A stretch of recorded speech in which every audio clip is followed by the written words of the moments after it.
Buenas noches, estimados participantes. Bienvenidos al segundo y último encuentro síncrono del periodo 2025-8 para la unidad curricular Neuropsicología Clínica, sección R1. Quien les habla, la tutora y profesora Yosbeli Vázquez. El objetivo de este espacio de aprendizaje es recordarles la dinámica de funcionamiento de la asignatura, su estructura y un breve resumen teórico acerca de las unidades 2, 3 y 4. Recordemos que este periodo inició el pasado lunes 11 de agosto y culmina el lunes 1 de septiembre, lo cual significa que tenemos un tiempo reducido para conocer y profundizar el desarrollo teórico de esta unidad curricular. En función de lo planteado, tengan presente que neuropsicología clínica es una unidad curricular que está organizada en 4 unidades de competencias. En la primera actividad síncrona nos enfocamos en conocer la unidad 1. En esta profundizaremos las unidades 2, 3 y 4. Como ustedes bien saben, la evaluación para esta unidad curricular constará de 2 cuestionarios que cada uno tiene un valor del 50%. El cuestionario número 1 tiene como propósito evaluar las unidades 1 y 2. Por su parte, el cuestionario número 2 tiene como propósito evaluar las unidades 3 y 4. De esta manera, es necesario indicarles que ambos cuestionarios deben realizarlos antes de la fecha señalada. Para ello, tienen los distintos materiales disponibles en los recursos de consulta, así como el banco de preguntas y respuestas, más los aspectos teóricos que se les está suministrando a través de estas actividades síncronas. Felicito a algunos o a aquellos estudiantes que ya han realizado satisfactoriamente ambos cuestionarios. Ahora bien, conozcamos en qué consiste teóricamente la unidad 2 para que tengan la base al momento de dar respuesta a estos 2 cuestionarios. La unidad 2 tiene como objetivo estudiar las sedes neurológicas del comportamiento y su dinámica en la conducta para la identificación de sus efectos en el individuo. Los núcleos temáticos que comprenden esta segunda unidad es el estudio de las sedes neurológicas del comportamiento y su dinámica en la conducta para la identificación de sus efectos en el individuo. Conoceremos el sistema de activación reticular, el sistema límbico, las emociones, los neurotransmisores y el lóbulo orbital frontal. Antes de entrar en detalle, vamos a comenzar recordando lo que hacen los distintos lóbulos. En la sesión anterior les expliqué que el cerebro está dividido en 4 lóbulos y cada uno de ellos tiene una función específica relacionada con el funcionamiento de lo que es lo mental. En primer lugar, el lóbulo frontal tiene como objetivo encargarse del control ejecutivo, la toma de decisiones, la planificación, la atención, el lenguaje, memoria de trabajo, la personalidad e incide en lo que es ese proceso del darse cuenta y tener conciencia del comportamiento. Esto va a incluir la regulación emocional y la inhibición de los impulsos. Igualmente, el lóbulo frontal es el encargado de decidir la conducta motora apropiada en cada caso. Por su parte, el lóbulo temporal, que es una región del cerebro que se ubica en la parte lateral del cráneo, justo encima de las orejas, tiene funciones relacionadas con el procesamiento auditivo, incluyendo la percepción de sonidos y la comprensión del lenguaje, la memoria a largo plazo y el reconocimiento de patrones, así como la identificación de objetos y rostros. Está implicado en las funciones cognitivas asociadas a la memoria episódica, el reconocimiento facial y el procesamiento del lenguaje. El lóbulo parietal es aquel que se encarga del procesamiento sensorial, el proceso de atención y el de orientación espacial. Esto es cómo nosotros nos ubicamos en los distintos contextos. Está involucrado en el mapa de dónde actuar, integrando la información sensorial interoceptiva, es decir, de nuestro cuerpo, como son los músculos, las articulaciones y los tendones, y la exteroceptiva, que es aquello que proviene del exterior. Se le atribuyen básicamente funciones sensitivas, asociativas, así como de reconocimiento del espacio. Dentro del lóbulo parietal también están implicadas funciones como la percepción sensorial, la atención selectiva y la orientación espacial. Por último, y no menos importante, el lóbulo occipital, que se encuentra en la parte posterior del cráneo, tiene como objetivo encargarse del procesamiento visual y dentro del mismo están implicadas las funciones como el reconocimiento visual y la interpretación de los estímulos visuales. Se encarga básicamente del proceso de la visión, elabora la información visual, aunque esta tiene trascendencia a los lóbulos parietales y temporales. Refrescando otras estructuras cerebrales importantes que tenemos está el cerebelo, el cual es el encargado de la coordinación motora, el equilibrio y el aprendizaje motor. También está implicado en las funciones como la coordinación motora fina, el equilibrio, la postura y el aprendizaje motor. Ahora, con respecto a lo que son los sistemas neurológicos del comportamiento, conoceremos qué hace el sistema límbico, qué hace el sistema de activación reticular ascendente o, como lo van a encontrar en la literatura, abreviado con las siglas SARA o SAAR. El sistema límbico es un conjunto de estructuras cerebrales que responden a ciertos estímulos ambientales, produciendo respuestas emocionales tales como el miedo, la alegría, el enojo o la tristeza. El sistema límbico es aquella estructura que se encarga de las emociones, la motivación, la memoria y el aprendizaje. Asimismo, está implicada en funciones como la regulación emocional, la motivación y la memoria emocional. El sistema límbico es la estructura que prevalece en el procesamiento de las emociones específicamente. El conjunto de núcleos cerebrales que regulan las emociones forman lo que es el sistema límbico, entre las cuales se tienen el área ventral tegmental, el núcleo accumbens, el hipocampo, los núcleos septales laterales y la corteza frontal. Recientemente, otras estructuras han sido adicionadas al sistema límbico tradicional y estas son la amígdala, que ya hablamos brevemente la semana pasada, y la corteza orbitofrontal. El sistema límbico, junto con las estructuras de la corteza frontal, procesan lo que son los estímulos emocionales y los integran a funciones cerebrales complejas, las cuales incluyen toma de decisiones racionales, expresión e interpretación de conductas sociales e incluso la generación de juicios morales, entendiéndose estos últimos como los actos mentales que afirman o niegan el valor moral frente a una situación o comportamiento.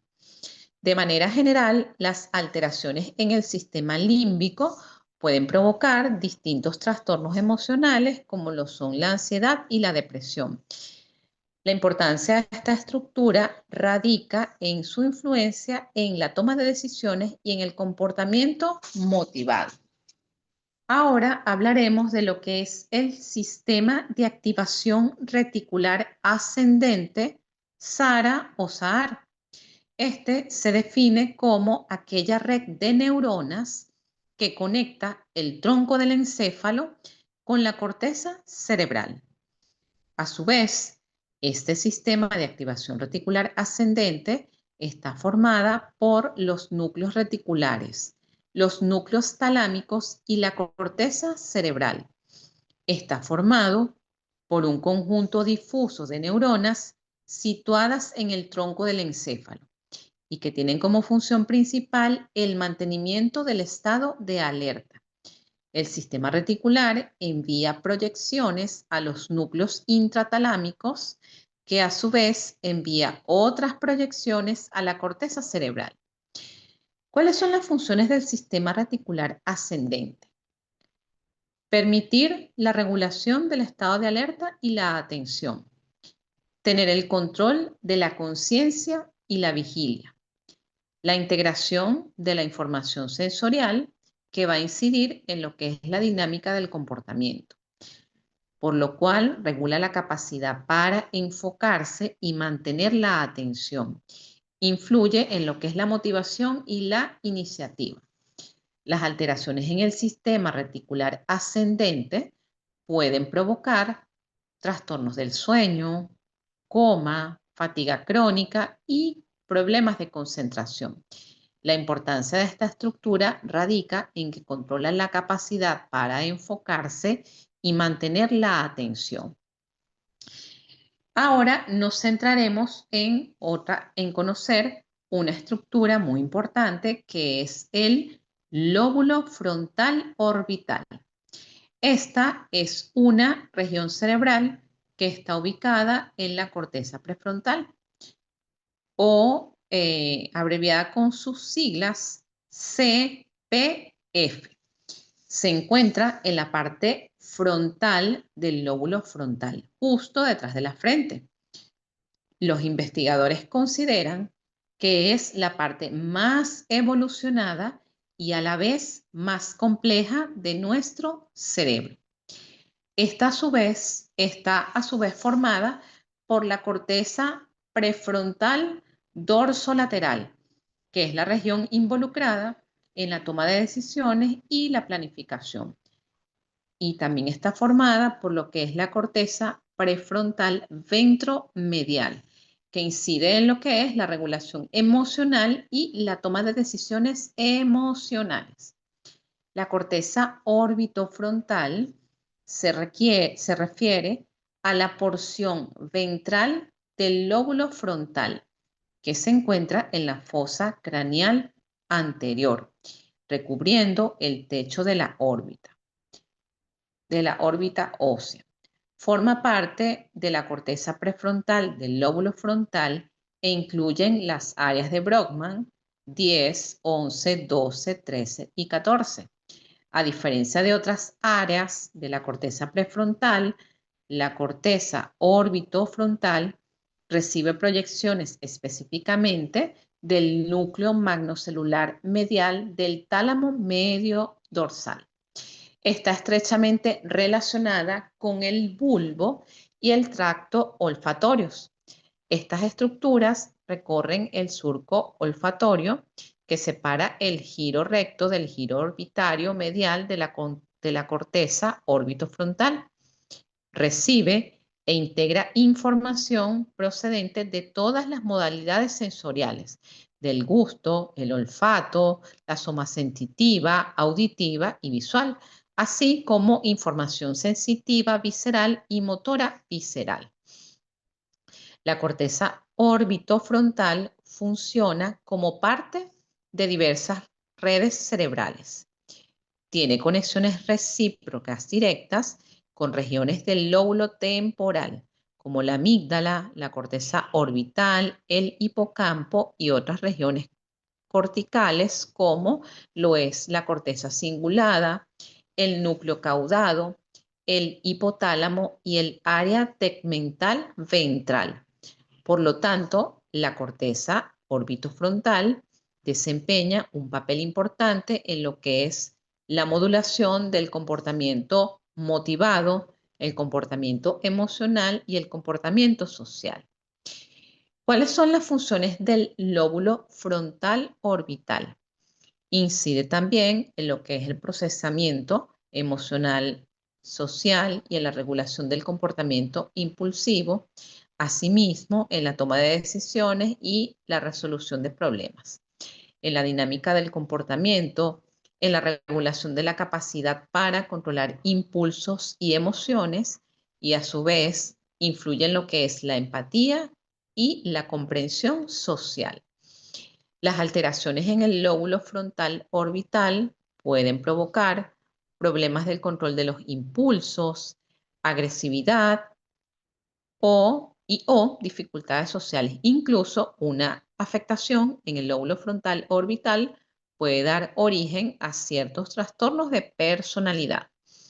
La importancia de esta estructura radica en que tiene el objetivo de regular principalmente la capacidad para controlar los impulsos y las emociones. Cuando hablamos de emociones, estas se refieren a aquellos estados subjetivos y fisiológicos que influyen en la conducta y la experiencia. Cuando hablamos de las emociones, vamos a partir de que tenemos unas emociones básicas, tal cual como se ve en la película Intensamente, que son la alegría, la tristeza, el miedo, la ira, la sorpresa y el enojo. Todas estas emociones tienen como función regular el comportamiento motivado, permitir la comunicación social, la expresión emocional, a su vez que influye en lo que es la memoria y el aprendizaje. Asimismo, regula el comportamiento motivado e incide en esta comunicación. Partiendo de la afirmación de que el cerebro es esa compleja red de neuronas que regula pensamientos, emociones y comportamientos y no funciona de manera aislada, debemos hablar de aquellas sustancias químicas que intervienen en su funcionamiento. Siendo así, conoceremos qué son los neurotransmisores. Los neurotransmisores son todas aquellas sustancias químicas que transmiten señales entre neuronas, permitiendo la comunicación entre ellas y regulando diversas funciones fisiológicas y psicológicas. Entre las más conocidas tenemos la dopamina, la serotonina, la norepinefrina y la acetilcolina. Los neurotransmisores también son conocidos como biomoléculas que se encargan de transmitir la información de una neurona a otra por medio de la sinapsis. Cuando esto ocurre, la sustancia química se libera y actúa. Los neurotransmisores también se definen como aquellas moléculas esenciales para la comunicación neuronal y el funcionamiento del sistema nervioso. Su síntesis está mediada por diversas enzimas que convierten precursores metabólicos en neurotransmisores funcionales. Las alteraciones en estas enzimas pueden derivar en trastornos neurológicos y psiquiátricos, lo que hace que su estudio sea fundamental para la comprensión de enfermedades como la depresión, la ansiedad, el trastorno bipolar, entre otros. Conocer estas sustancias es fundamental para entender cómo trabaja la mente. ¿Cuáles son las funciones de estos neurotransmisores? En primer lugar, la regulación del estado de ánimo y la motivación, el control de los movimientos y la coordinación. Influye también en lo que son los procesos de atención, concentración, control del dolor, regulación del sueño y la vigilia, regulación del apetito y la saciedad. Si nosotros recordamos la caracterización de la mayoría de los trastornos psicológicos que ya ustedes deben haber visto en psicopatología 1 y 2, podemos ver que en cada uno de ellos hay algunos déficits o alteración en algunas de estas sustancias conocidas como neurotransmisores. Esto es solo una de las razones de los déficits. En la combinación hace que su etiología, por supuesto, sea multifactorial. Me refiero a la caracterización de los trastornos mentales y del comportamiento. Vamos a hablar ahora de algunos ejemplos de lo que es esa relación entre neurotransmisores y emociones. La dopamina, por ejemplo, se asocia con los sistemas de recompensa y el placer, relacionada con la sensación de placer, bienestar y relajación. Su función no se limita solo a generar sensaciones de placer, sino que también es crucial para impulsar la motivación, refuerza la conducta orientada a objetivos, participa en el sistema de recompensa, regula el deseo y el placer anticipado y es clave en el aprendizaje, el movimiento y la toma de decisiones. La serotonina es aquella sustancia que controla la temperatura corporal, el sueño, el deseo sexual, regula el estado de ánimo, el mecanismo de la ansiedad y la regulación del apetito. Es conocido como el regulador del estado de ánimo y el bienestar. Es esencial para mantener un estado de ánimo positivo y un sentido general de bienestar en nuestras vidas.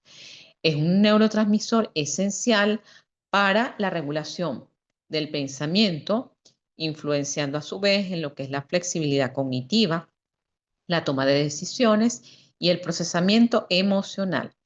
Su acción principal ocurre en la corteza prefrontal y el sistema límbico, modulando la manera en que la información es procesada y evaluada.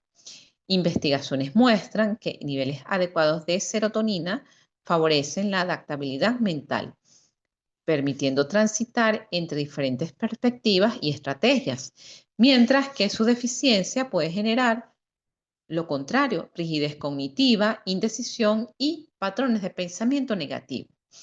El circuito córtico estriado tálamo cortical es particularmente sensible a la serotonina y está implicado en el control de la rumiación mental. Recordemos que la rumiación mental es uno de los síntomas del trastorno obsesivo compulsivo. Cuando los niveles de serotonina son bajos, la hiperactividad en este circuito puede dar lugar a pensamientos intrusivos y obsesivos, frecuentes en trastornos tales como el trastorno obsesivo compulsivo y la depresión.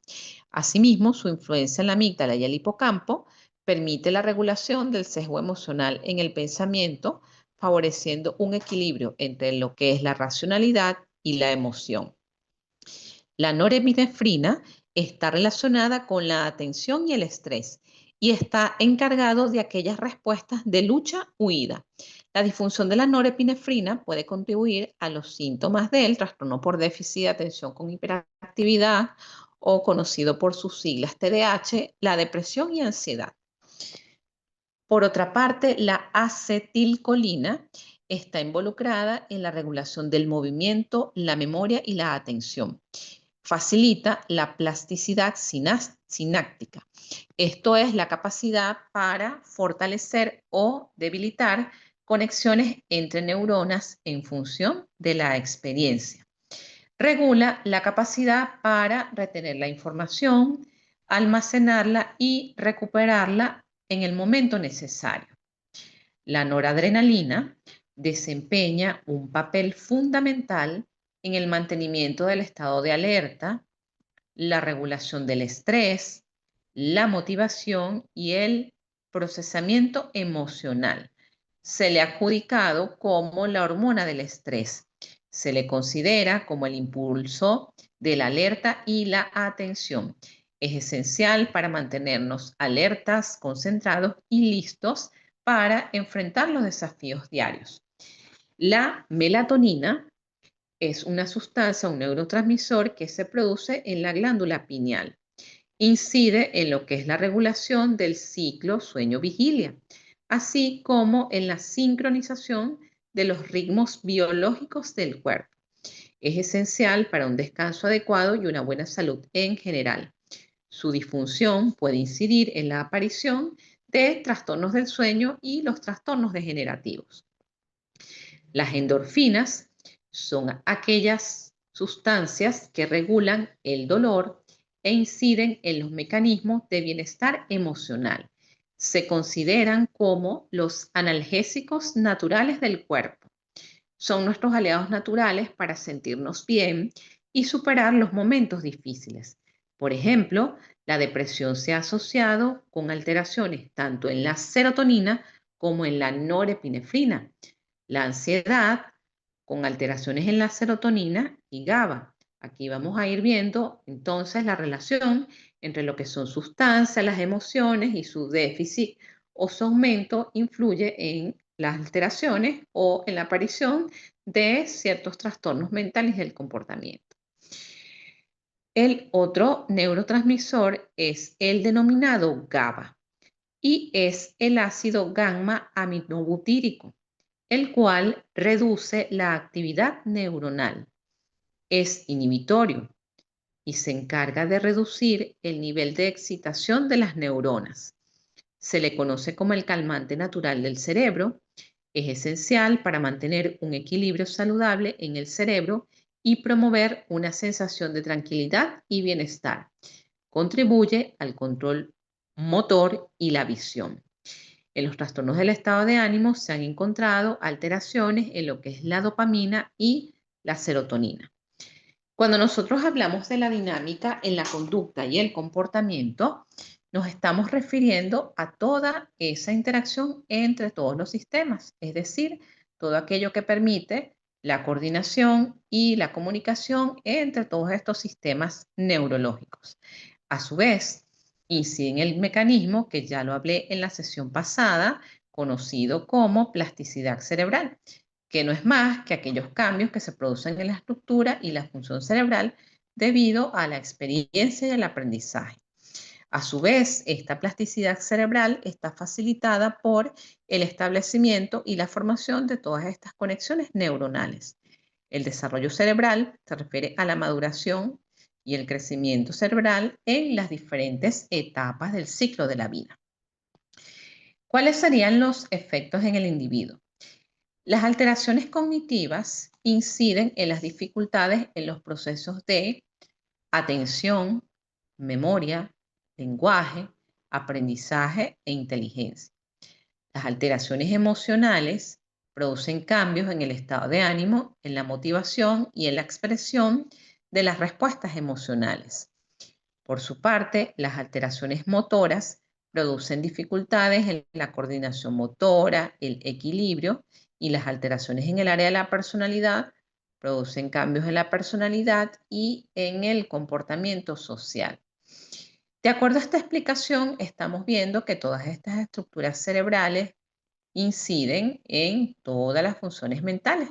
Y esas funciones mentales, cuando tienen un funcionamiento óptimo, van a permitir un desarrollo adecuado en todas esas funciones mentales del individuo. Cuando se producen las alteraciones en el ámbito cognitivo, emocional, motor y de la personalidad, entonces sabemos que van a estar asociadas dificultades en todos los procesos y en todas las funciones mentales. De allí radica la importancia de conocer todas estas sedes neuronales desde la neuropsicología clínica. Ahora bien, desde el punto de vista clínico, conocer todos estos aspectos es importante. ¿Por qué? Porque esto incide en lo que es el proceso que vamos a ver después, que es el diagnóstico, el tratamiento y la rehabilitación neuropsicológica. Cuando hablamos de diagnóstico en neuropsicología clínica, nos estamos refiriendo a esa capacidad para poder evaluar psicológica y neuropsicológicamente las funciones mentales. Esto con el objetivo de identificar si hay presencia de lesiones o trastornos neurológicos. Desde el punto de vista de tratamiento, que es posterior al diagnóstico, se deben realizar las intervenciones específicas para mejorar justamente esas funciones cerebrales que están afectadas o alteradas. Y dentro del proceso de rehabilitación, que no es más que el proceso de realizar una investigación, una intervención con el objetivo de recuperar la funcionalidad de las habilidades cognitivas y motoras.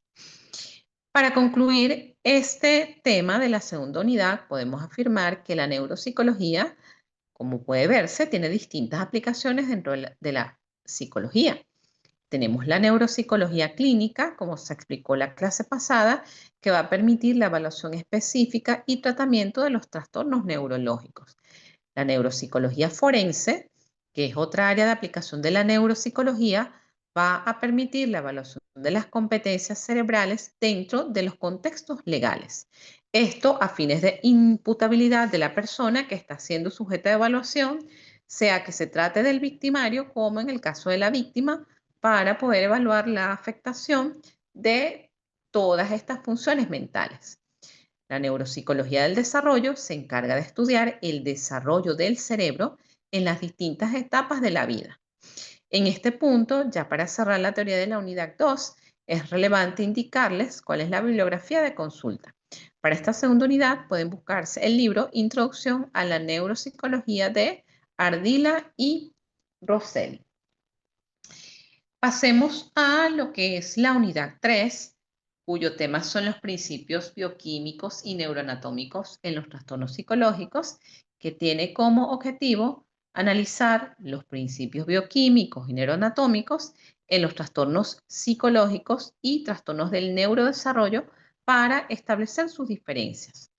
Profundizaremos en los núcleos temáticos de ello a través de conocer los principios bioquímicos y neuroanatómicos de los trastornos de ansiedad, los trastornos del estado de ánimo, los trastornos de la conducta alimentaria o TCA, como es su abreviatura, los trastornos del sueño, los trastornos de la personalidad, los trastornos del neurodesarrollo y los trastornos neuropsicológicos.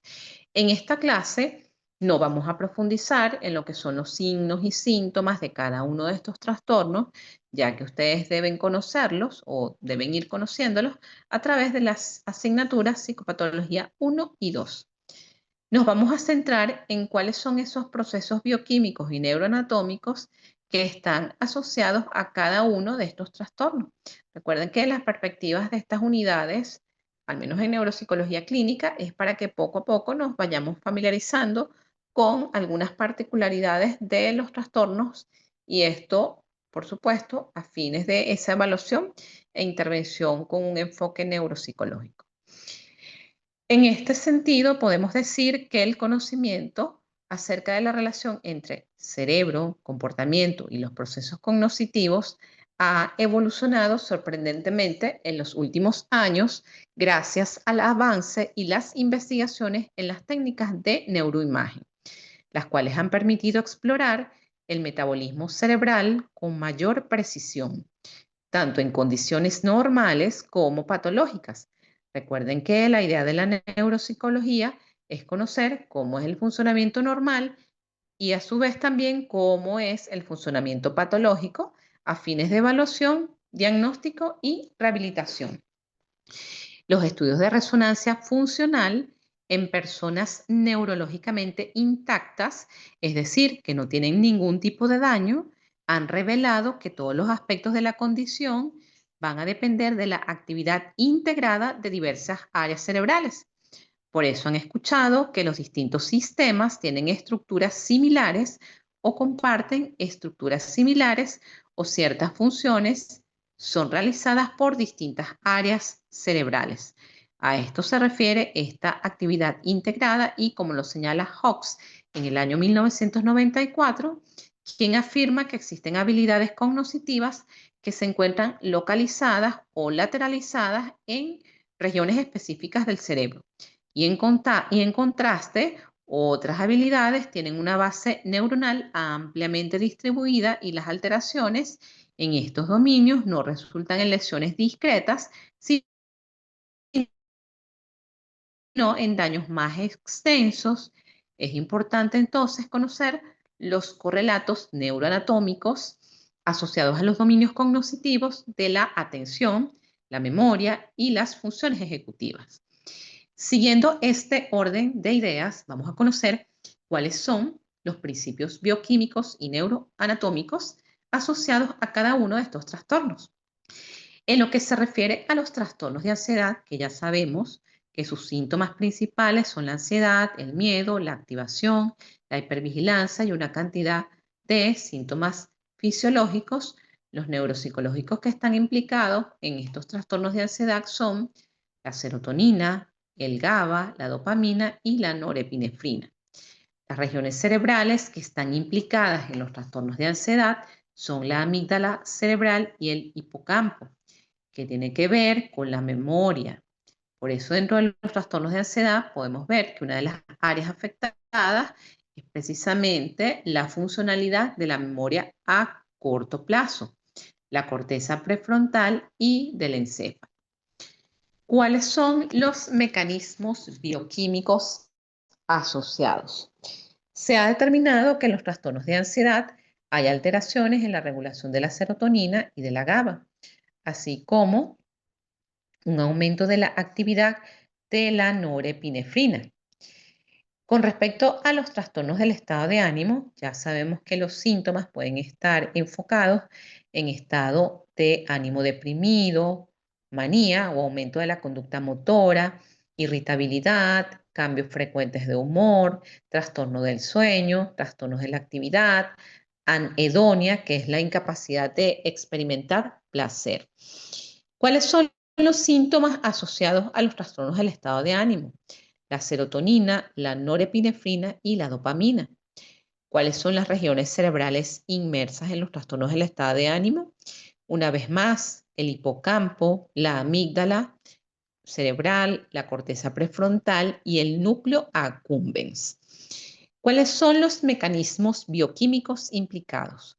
En los trastornos del estado de ánimo, las investigaciones han determinado que hay alteraciones en la regulación de la serotonina y la norepinefrina, que casi siempre está asociado a periodos de ingesta compulsiva de alimentos combinadas con purgas.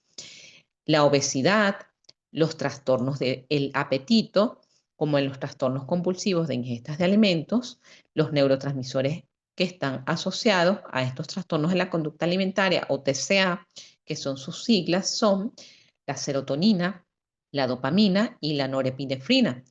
Una vez más, podemos ver que las regiones cerebrales asociadas a estos trastornos de la conducta alimentaria, el hipotálamo, la amígdala, la corteza cerebral y el núcleo accumbens. De acuerdo a esto, recuerden que desde la psicopatología hablamos de la comorbilidad y casi siempre en los trastornos de la conducta alimentaria también hay comorbilidad con los trastornos del estado de ánimo y los trastornos de ansiedad. Por tanto, desde el punto de vista bioquímico, hay alteraciones en lo que es la regulación de la serotonina, de la dopamina y la disfunción en las vías de recompensa. Con respecto a lo que son los trastornos de personalidad, que como ya ustedes también deben saber, la caracterización que hace el DSM-5 es bastante amplia y extensa al respecto y según este manual, los trastornos de personalidad están agrupados en tres grandes grupos o clúster, que son el grupo A de los raros y excéntricos, dentro de los cuales están el trastorno de personalidad esquizoide, el trastorno de personalidad esquizotípico, el trastorno de personalidad paranoide. En el grupo B, que son los denominados dramáticos e impulsivos, tenemos el trastorno de la personalidad límite, el trastorno de la personalidad narcisista, el trastorno de la personalidad antisocial y el trastorno de la personalidad histriónico. Y el grupo el grupo C, que son el grupo de los ansiosos, tenemos el trastorno de la personalidad evitativo, el trastorno de la personalidad dependiente y el trastorno de personalidad obsesivo compulsivo, que no es el TOC. El TOC es el trastorno obsesivo compulsivo, que viene a considerarse como un trastorno de ansiedad. Además de estos tres grandes clústeres, de acuerdo al DSM-5, también tenemos algunos otros trastornos de la personalidad originados por cambios en el funcionamiento del cerebro, como el síndrome de la corteza orbital frontal, que si hay afectación en esta área puede derivar en un trastorno de personalidad. Y tenemos aquellos trastornos de personalidad también que pueden darse posteriormente a un evento traumático como un traumatismo craneoencefálico. Entonces, volviendo al punto de cuáles son los neurotransmisores que están implicados en los trastornos de la personalidad, tenemos nuevamente la serotonina, la dopamina y la norepinefrina. ¿Cuáles son los mecanismos o las regiones cerebrales que están asociadas a los trastornos de personalidad? La corteza prefrontal, que recordamos es aquella parte del cerebro que regula todo lo que tiene que ver con las emociones, la capacidad de juicio, de darse cuenta, la amígdala, el hipocampo y el tronco del encéfalo. Bioquímicamente hay alteraciones en la regulación de la serotonina y la recompensa, al igual que en los trastornos de la conducta alimentaria. En los trastornos de la personalidad también podemos encontrar comorbilidad con trastornos del estado de ánimo, con trastornos de la conducta alimentaria. Entonces podemos ver que esta serie de neurotransmisores van a estar afectados en distintas condiciones o trastornos. ¿Qué es lo que cambia? Lo que cambia quizás son las regiones cerebrales que están afectadas al mismo tiempo. Ahora, con respecto a lo que son los trastornos del sueño, que estos pueden manifestarse a través de síntomas como el insomnio, la narcolepsia, el sonambulismo y otros tipos de alteraciones en el hábito del sueño. Los neurotransmisores asociados a esta condición son la serotonina, la melatonina y la dopamina. ¿Cuáles son las regiones cerebrales que están implicadas? El hipotálamo, el tronco del encéfalo y la corteza prefrontal. En este caso, bioquímicamente, hay alteraciones en la regulación de la serotonina y de la melatonina. Con respecto a lo que son los trastornos del neurodesarrollo, las preguntas se las respondo al final. Con respecto a cuáles son los trastornos del neurodesarrollo, que sabemos hay una amplia variedad de condiciones dentro de las cuales tenemos el trastorno del espectro autista, el trastorno por déficit de atención con hiperactividad, los trastornos del aprendizaje, las dificultades del lenguaje y algunas otras condiciones. En este caso no me voy a detener aquí en la sintomatología de cada uno. Recuerden, como ya les mencioné, tiene la caracterización que hacen los manuales diagnósticos. En este caso, para los trastornos del neurodesarrollo, es importante revisarse el manual de SM5 y la clasificación internacional de enfermedades en su versión 11 o conocida como CIE 11. ¿Cuáles son los neurotransmisores que están afectados en los trastornos del neurodesarrollo? En este caso, lo que es la dopamina, la serotonina y la norepinefrina. ¿Cuáles son las regiones cerebrales que están inmersas en estos trastornos? De manera general, la corteza prefrontal, la amígdala, el hipocampo y el tronco del encéfalo. Desde el punto de vista bioquímico, también hay alteraciones en la regulación de la dopamina, la serotonina y en las vías de recompensa. También dentro de todo esto podemos hablar de lo que son los síndromes neuropsicológicos. Y estos síndromes neuropsicológicos se refieren a todos aquellos trastornos cognitivos comportamentales que se observan en caso de patologías cerebrales, muy específicamente en las áreas corticales de asociación, dentro de los cuales tenemos los síndromes de la atención, la afasia, donde hay dificultad en la expresión del lenguaje, la alexia, que es la incapacidad para poder reconocer las grafías de las letras. La grafía tiene que ver con la dificultad en la escritura, la acalculia, con dificultad en hacer cálculo, la agnosia en el reconocimiento visual, la apraxia, que es dificultad para realizar habilidades manipulativas, la amnesia, que tiene que ver con la pérdida de memoria, el síndrome disejecutivo, que tiene que ver con las alteraciones en el lóbulo prefrontal, los delirios y las demencias.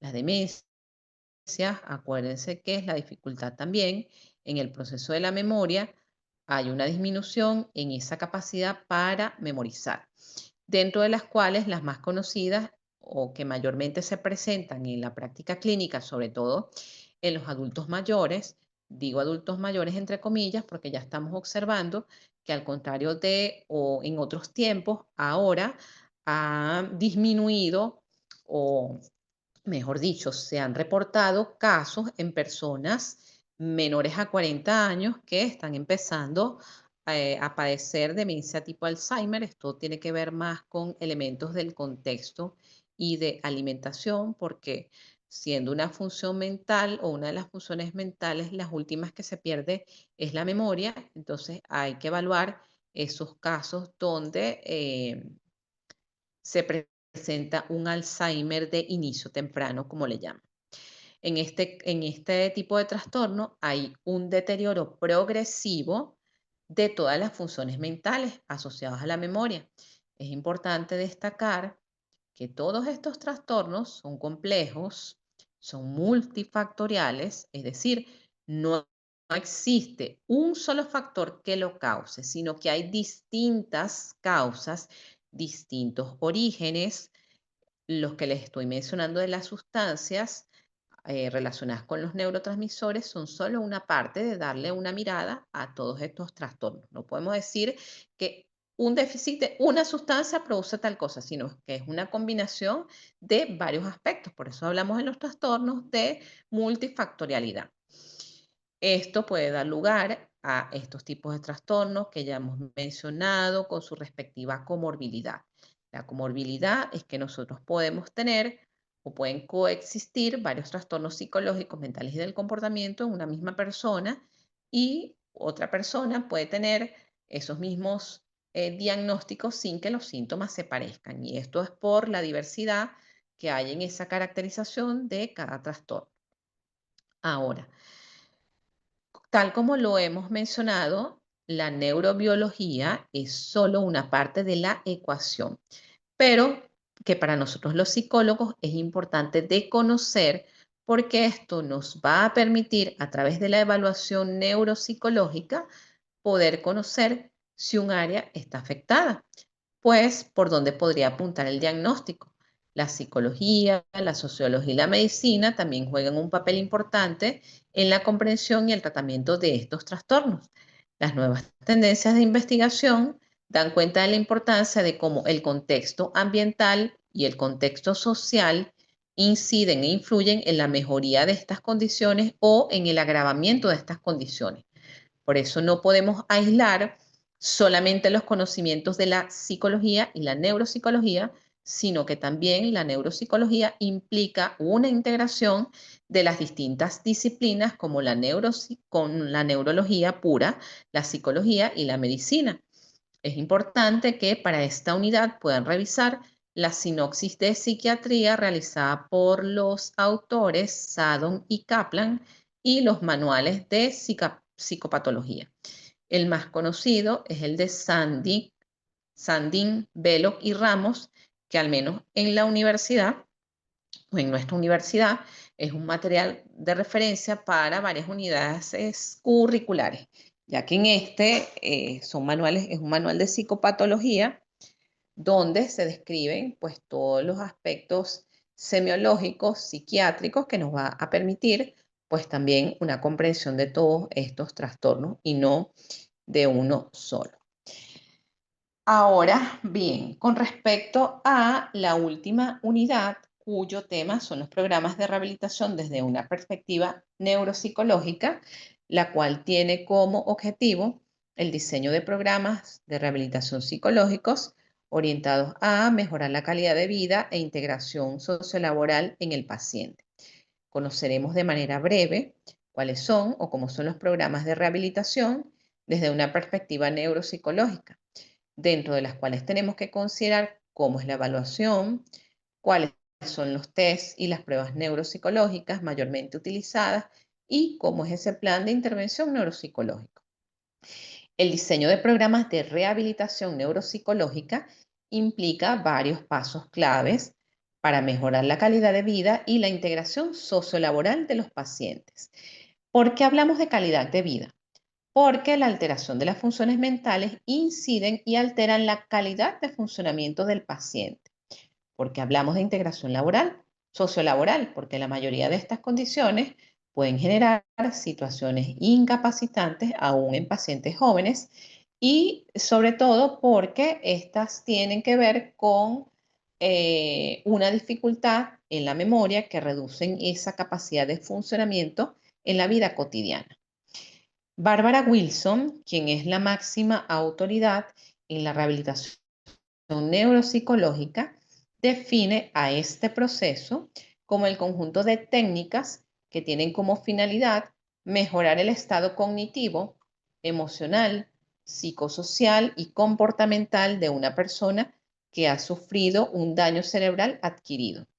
Otra finalidad de la rehabilitación neuropsicológica es permitir a las personas con alteraciones cerebrales conseguir un óptimo nivel de bienestar para reducir el impacto de sus déficits cerebrales en las actividades de la vida diaria y para ayudar a retomar, en la medida de lo posible, a sus actividades previas al daño cerebral. A continuación voy a describir cuáles son aquellos elementos que debemos considerar al momento de diseñar estos programas de rehabilitación. Y el primero, como siempre, es la evaluación inicial. Para nosotros poder establecer un buen plan de intervención y que además ese plan de intervención sea efectivo, sea asertivo y hagamos un programa de rehabilitación, es importante y necesario realizar una evaluación exhaustiva del paciente. Y aquí nos tenemos que valer de los conocimientos de las otras especialidades. Por tanto, nuestra pauta o guía para evaluar es realizar una buena historia clínica y médica. En este caso, sí hay que hacer un énfasis en los antecedentes patológicos del individuo, sobre todo los médicos. Para nosotros, desde el punto de vista neuropsicológico, tenemos que conocer lo que se denomina como funcionamiento premórbido del paciente, es decir, cómo eran las funciones mentales del paciente antes de tener la condición que lo derivó a realizar una evaluación neuropsicológica. En este sentido, desde el punto de vista neuropsicológico, vamos a evaluar las áreas cognitiva, emocional y conductual. ¿Por qué? Porque ya sabemos que lo cognitivo es lo que tiene que ver con el pensamiento, el lenguaje, la inteligencia, cómo se procesa la información. A nivel sensorial incide en el procesamiento emocional y cómo se manifiesta a nivel conductual. Cuando hablamos de la evaluación funcional, pues debemos poder identificar cuáles son aquellas actividades cotidianas que la persona puede realizar de manera independiente, es decir, sin ayuda, y cómo están o cuán comprometidas están sus habilidades sociales. Entonces, dentro del examen neuropsicológico, se propone determinar el nivel cognitivo de un individuo, usual pero no necesariamente asociado con una disfunción o una normalidad cerebral. Y esta determinación del nivel cognitivo lo podemos hacer a través de las pruebas estandarizadas de inteligencia. Aunque existen distintos enfoques y procedimientos, el objetivo fundamental es siempre el mismo, es decir, poder identificar cómo es ese funcionamiento cognitivo, emocional y conductual. Como área derivada de la neurología y la psicología, la neuropsicología utiliza procedimientos tomados de una y otra, lo cual en ocasiones ha llevado a proponer una distinción entre neurología, neurología comportamental y la neuropsicología, según el énfasis en el análisis clínico en la utilización de pruebas psicométricas. Cuando se trata de hacer seguimiento de un paciente o comunicar los resultados de un examen, es deseable poder utilizar pruebas estandarizadas y con propiedades psicométricas suficientemente establecidas para la selección de pruebas que serán utilizadas durante la evaluación. Es necesario que éstas cumplan criterios psicométricos de adecuada confiabilidad y validez para poder describir con propiedad las habilidades y disminución de habilidades cognitivas de un individuo. Y hago un paréntesis aquí en este punto porque no es el caso de ustedes, pero si estuviesen estudiando en el sistema convencional, he visto algunas incoherencias en los estudios de caso. Incoherencias tales como el abordaje de un paciente adulto mayor utilizando un dibujo de la figura humana, un test proyectivo de Barter, que si bien es cierto, son herramientas que son útiles para determinar o evaluar algunos aspectos de la personalidad, pues si estamos haciendo una evaluación de carácter neuropsicológico, no nos va a servir.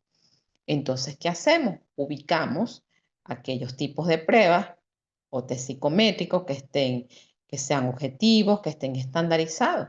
Como ya mencioné hace rato, pues es importante que ustedes se familiaricen con cuáles son esas pruebas. Si estamos hablando de un adulto mayor, creo que si ustedes han visto métodos e instrumentos psicológicos, una herramienta por excelencia es el test de Bender, porque además que te arroja indicadores de cómo es el funcionamiento de la personalidad en el paciente, también sirve para identificar si hay algún tipo de organicidad cerebral. La manera en que dibuje también nos va a dar cuenta de cómo es el funcionamiento cognitivo, cómo es el funcionamiento mental, cómo es esa flexibilidad en el individuo. Entonces, esta sí sería una prueba que sería coherente. Por otra parte, dentro de este diseño de programas de rehabilitación, no solamente tenemos la evaluación, sino que esto nos va a permitir establecer objetivos. Y estos objetivos, como en todo proceso psicológico, deben ser objetivos específicos, medibles y alcanzables para el paciente que deben considerar o deben dirigirse hacia la mejora cognitiva, hacia la mejora de los procesos de atención, memoria y lenguaje, sea cual sea el que esté afectado, desde el punto de vista emocional, regulación de la expresión del estado de ánimo. Desde el punto de vista conductual, la mejora o facilitar un comportamiento adaptativo y que le permita mantener sus habilidades sociales y la integración sociolaboral. Porque sobre todo en el caso de los trastornos degenerativos como las demencias, produce un deterioro significativo que hace que la persona en su momento, en un momento de mayor nivel de severidad, pues necesita el acompañamiento de una persona y ya ahí perdería pues su funcionalidad. Ahora, las intervenciones neuropsicológicas deben estar basadas en evidencia.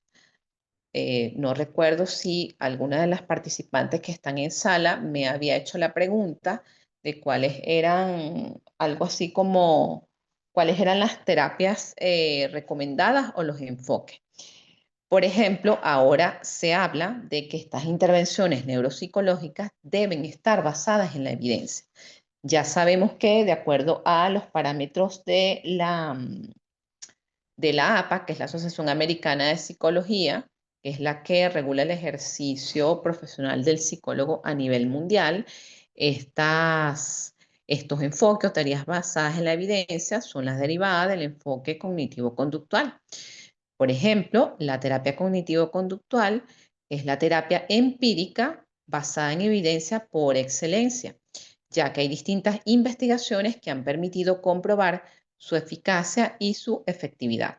La terapia de rehabilitación cognitiva, que son todos aquellos programas que se enfocan en la rehabilitación de la atención, la memoria, el lenguaje, el entrenamiento de habilidades sociales, que es algo que se pierde cuando hay alteraciones en el área neuropsicológica.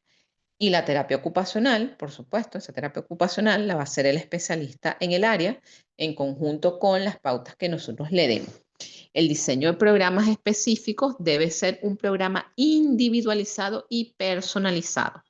Somos nosotros, como especialistas, quienes vamos a establecer cuál es la duración y la frecuencia de las sesiones. Vamos a nosotros a elegir el tipo de intervención y técnicas que debe ir individualizado de acuerdo a la afectación del paciente. En todo momento debemos incluir la participación de los familiares o cuidadores.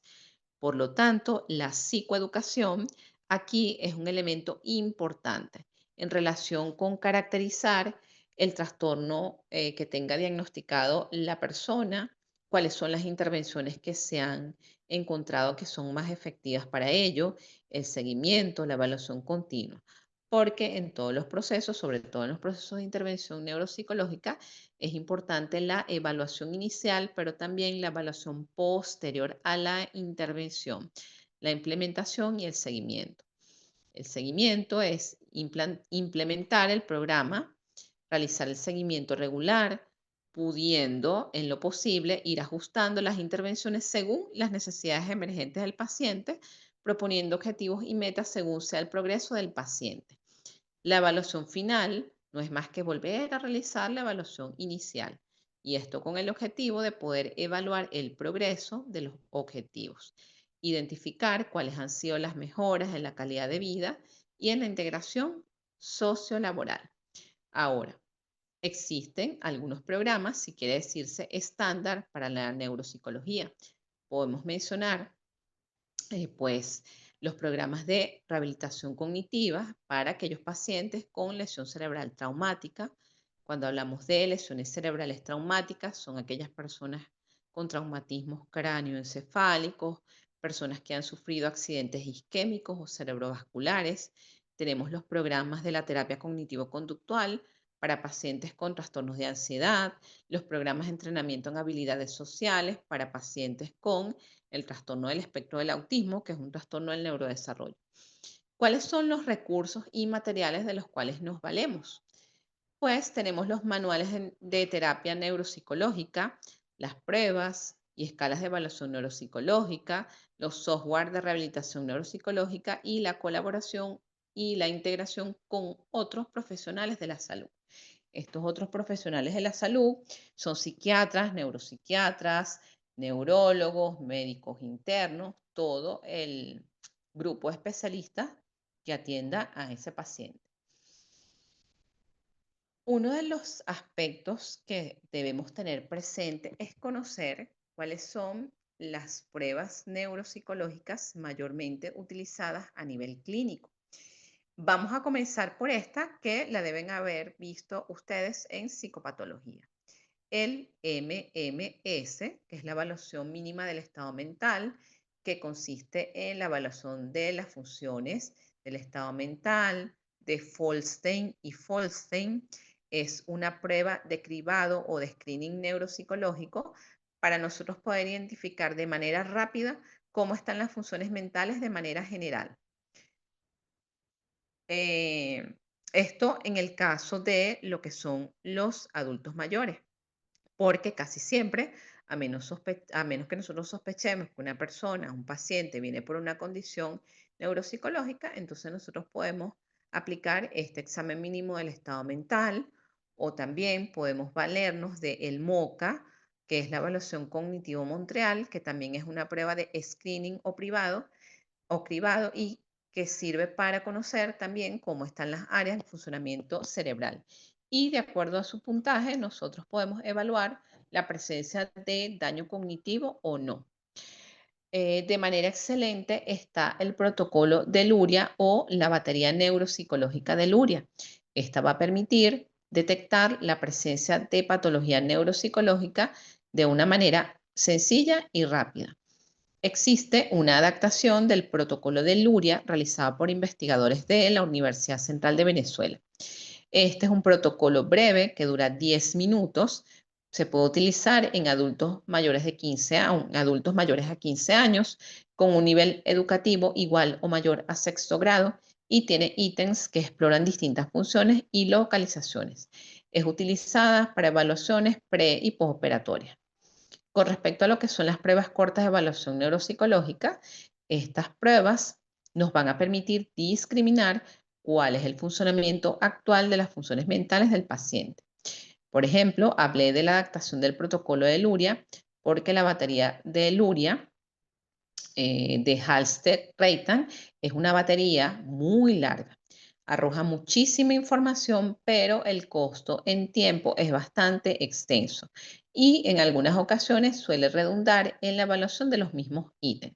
Entonces, si nosotros establecemos una evaluación individualizada, nosotros podemos seleccionar o elegir pues una prueba que sea corta. También recordemos que algunos de los pacientes que tienen condiciones neuropsicológicas tienden a tener mucha lentitud en sus respuestas verbales y en su procesamiento de la información. Entonces no podemos hacer un proceso de evaluación neuropsicológica que sea cansado para el paciente, sino más bien pruebas que sean de corta aplicación para que podamos tener una impresión diagnóstica más rápida y podamos hacer la intervención efectiva. Hablemos del CogniStab. Esta es una prueba que fue realizada por el Grupo Conductual en el norte de California. Tiene como objetivo evaluar funciones cognitivas de forma breve. Es discriminativa, puede ser utilizada por todos los especialistas de la salud. Evalúa 5 grandes áreas como son lenguaje, memoria, construcción, cálculo y razonamiento. Específicamente es para determinar cómo está la conciencia, la orientación, la atención. El tiempo de evaluación del CogniStab es de 15 minutos. Permite un mayor nivel de discriminación ya que documenta el cambio del estado cognitivo.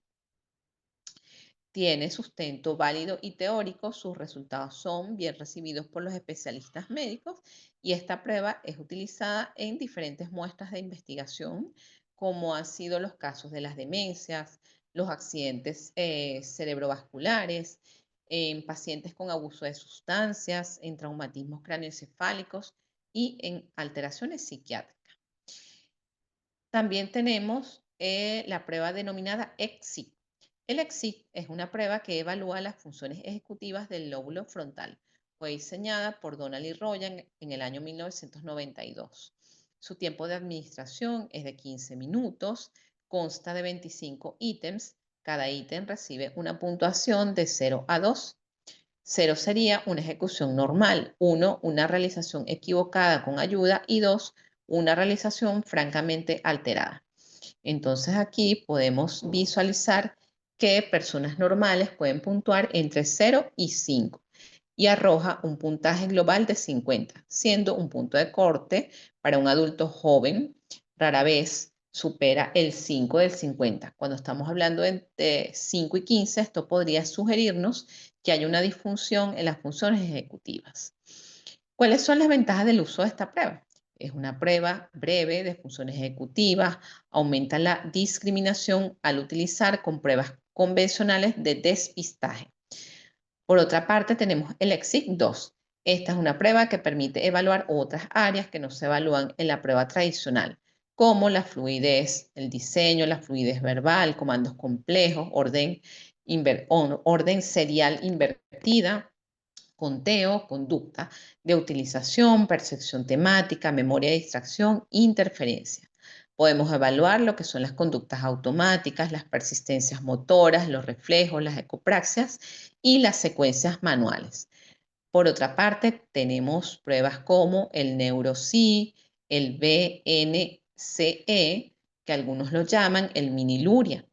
Es utilizada a partir de los 18 años. Se utiliza en condiciones como la demencia tipo Alzheimer, la corea de Huntington, el Parkinson, los traumatismos craneoencefálicos y lesiones como los accidentes cerebrovasculares. Esta prueba tiene dos partes. La primera parte evalúa orientación, memoria, nominación del lenguaje, comprensión y praxis constructiva. La parte 2 evalúa funciones mucho más sofisticadas para evaluar la presencia de alteraciones en el lóbulo frontal. Entonces, estamos viendo aquí que todas estas pruebas tienen como fin evaluar específicamente cuáles son esas funciones mentales. También tenemos el dibujo del reloj. Ese dibujo del reloj también está integrado a la evaluación cognitivo-montreal, que es simplemente pedirle a la persona dibuja un reloj que marque cierta hora, se evalúa cómo dibuja el círculo, cómo ubica los números y de acuerdo a ello, esto nos puede indicar si hay alteraciones en las funciones, en el caso de las funciones ejecutivas. El Stroop, que es el test de los colores, este test evalúa aquellas funciones ejecutivas que también tiene que ver con los procesos de atención, específicamente la atención y la memoria selectiva. Entonces, de acuerdo al conocimiento del manejo de todas estas pruebas, nosotros también podemos, en base a ello, hacer nuestro propio plan de intervención. No puedo dejar de mencionar la importancia que tiene la evaluación específicamente en los pacientes adultos, igualmente que con los niños, de las escalas Wechsler, que en el caso de los niños ya vamos por el WI5, en el caso de los adultos creo que aún van por el WISE-4. No las recuerdo con precisión porque en nuestro país no, si bien es cierto, algunos especialistas la tienen, estas escalas Wechsler son pruebas bastante costosas. La última versión hace 5 años costaba 1.000 euros, la prueba nueva, o sea que para que un profesional la tenga, pues las evaluaciones de carácter neuropsicológico suelen ser bastante costosas, ya que las pruebas originales, como sabemos, tienen un costo elevado y eso eleva el costo de las evaluaciones, que además esos perfiles neuropsicológicos son bastante específicas. Con estas pruebas Wechsler se trata de medir el nivel de inteligencia, pero lo interesante de estas escalas Wechsler es que son medidas por subpruebas y cada una de estas subpruebas evalúa áreas específicas. Cada una de estas pruebas tiene distintos índices y estos distintos índices nos dan cuenta cómo está el funcionamiento cognitivo de las personas. Por ejemplo, cuando nosotros hablamos de inteligencia, no nos estamos refiriendo a la inteligencia como la conoce la mayoría de la gente. Nos estamos refiriendo precisamente a esa capacidad adaptativa o, como lo postula el mismo Wechsler, esa capacidad global para actuar con un propósito, pensar racionalmente e interactuar específicamente con el entorno. Entonces nosotros vemos allí cómo interactuar efectivamente con el entorno tiene que ver con esa capacidad adaptativa. Las escalas Wechsler son una de las más utilizadas a nivel mundial. A partir del WISE-3 se incorporan índices neuropsicológicos. Con estos índices neuropsicológicos no necesitaríamos aplicar toda la batería completa. Y esto nos sirve para identificar cómo está el procesamiento de la información de las personas a fines de que nosotros podamos hacer un perfil que nos permita describir tanto las fortalezas como las debilidades a nivel cognitivo, esto a fines de intervención. Entonces, tenemos algunas puntuaciones que nos pueden arrojar cuáles son las diferencias, por ejemplo, entre el coeficiente intelectual verbal y el coeficiente intelectual manipulativo. Se puede sacar un índice de deterioro cognitivo. Podemos ver cómo es la inteligencia fluida, la inteligencia cristalizada. Cuando hablamos de este índice de deterioro es porque nosotros podemos ver cuáles son esas funciones mentales que se mantienen, es decir, las que no tienen ningún tipo de alteración o condición y las que no se mantienen, es decir, cuáles son aquellas áreas que están afectadas. Existe una tabla para medir ese coeficiente y esto nos va a decir el coeficiente de deterioro y van a ser nuestros indicadores de carácter neurológico para nosotros poder determinar si hay una alta probabilidad de presencia de organicidad o de daño. Se pueden aplicar las subpruebas específicas como la de vocabulario, semejanzas, cubos y matrices. ¿Por qué vocabulario? Porque vocabulario, que evalúa principalmente el lenguaje a nivel neuropsicológico, es una de las últimas habilidades o funciones mentales que se pierden. Nosotros lo llamamos una prueba estable. El vocabulario es esa capacidad adquirida de información en donde se utiliza la memoria remota y es esa capacidad de abstraer y generalizar a nivel verbal. Es decir, nosotros vamos a construir esa definición a través del vocabulario. El vocabulario en esta prueba nos da cuenta de cómo ha sido recibida esa estimulación a lo largo de nuestra vida, no solo en el contexto de escolaridad, sino en nuestro ambiente de hogar. Así como esta prueba está diseños con cubos, esta es una prueba que nosotros nos va a permitir identificar si existe algún tipo de organicidad. Para los psicólogos es la mejor medida de inteligencia no verbal porque pone en juego varias áreas del cerebro y estas áreas del cerebro, funciones, como ya los vimos al inicio, está el lóbulo frontal, la coordinación motora, que es el área 4, la confluencia parieto-occipital izquierdo-derecho. Esta prueba es muy sensible al daño cerebral. De aquí podemos identificar o se puede suponer si existe algún tipo de daño asociado a demencia, porque esta es una prueba que permite también evaluar la capacidad de análisis y síntesis visual, la estructuración en el espacio del sujeto y la capacidad de abstracción, así como de el darse cuenta. Entonces, podemos ver que a través de la evaluación neuropsicológica se puede hacer la identificación de cuáles son todas esas fortalezas y las debilidades cognitivas en el paciente para nosotros poder hacer las intervenciones. Finalmente, es importante recalcar que el avance de la neurociencia va a un ritmo acelerado, ya que en la tecnología y el progreso científico de la ciencia del comportamiento, día a día proponen nuevas técnicas y teorías para entender el funcionamiento cerebral y los procesos que se aplican en su evaluación y rehabilitación, por lo que el clínico debe realizar una constante actualización para ir de la mano con los avances de esta apasionante relación entre funcionamiento cerebral, conducta, cognición y subjetividad humana. Espero que toda esta información, que yo sé que es densa, compleja, les haya sido muy útil. Tengamos presente que cada evaluado, cada paciente es único y requiere un enfoque personalizado. Con esta descripción y explicación teórica damos por culminado este segundo encuentro síncrono para la unidad curricular Neuropsicología Clínica. Un gusto haberles acompañado como su tutora. Muchas gracias por su participación y atención. Que tengan éxito en sus evaluaciones. Este es el momento de que hagamos las preguntas, sus dudas, inquietudes.